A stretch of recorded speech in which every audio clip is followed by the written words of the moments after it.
States wouldn't mind seeing the government overthrown. Certainly President Trump has talked about wanting to see Iranians overthrow the government. Has the president considered at all kind of how he views a U.S. role, if any, in Iran post-conflict? I think it's something the president is actively considering and discussing with his advisors and his national security team. But again, right now, the focus, minute by minute, hour by hour, day by day, is on ensuring the quick and effective success of Operation Epic Fury. Sure.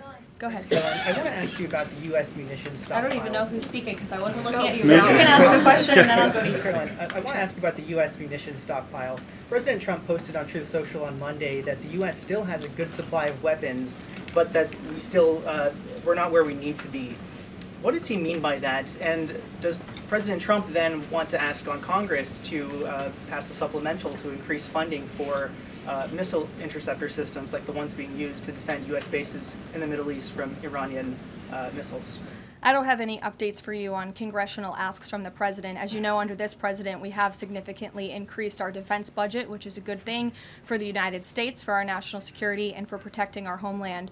With respect to munitions, ammunition, weapon stockpiles, the United States of America has more than enough capability to not only successfully execute Operation Epic Fury, but to go much further. And we have weapon stockpiles in places that many people in this world don't even know about. However, the president in that post was pointing out that, unfortunately, we had a very stupid and incompetent leader in this White House for 4 years who gave away many of our best weapons for nothing, for free, to another country very far away by the name of Ukraine. So the president was pointing out how that was an unwise decision, but nevertheless, don't doubt the strength and the might of the American military. And I will also add, President Trump has rightfully been calling on defense contractors in this country to rapidly and aggressively produce American-made weapons because they are the best in the world, and the president always likes to get things done as quickly as possible, and so he's been quite vocal in his efforts to try to speed up our defense industry to protect our homeland.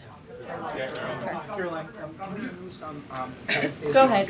Karoline, could you tell us about the president's current thinking about ground troops and whether they could be used, if they were to be sent into Iran, what would they be used for? What's the situation of that? Well, they're not part of the plan for this operation at this time, but I certainly will never take away military options on behalf of the President of the United States or the Commander-in-Chief, and he wisely does not do the same for himself. I know there's many leaders in the past who like to take options off of the table without having a full understanding of how things could develop. So again, it's not part of the current plan, but I'm not going to remove an option for the President that is on the table. Sean.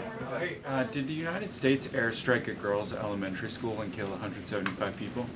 Not that we know of, Sean, and the Department of War is investigating this matter, and I would just tell you very strongly, the United States of America does not target civilians, unlike the rogue Iranian regime that targets civilians, that kills children, that has killed thousands of their own people in the past several weeks, and uses propaganda quite effectively, and unfortunately many people in this room have fallen for that propaganda. So I would caution you from pointing the finger at the United States of America when it comes to targeting civilians, because that's not something that these armed forces do.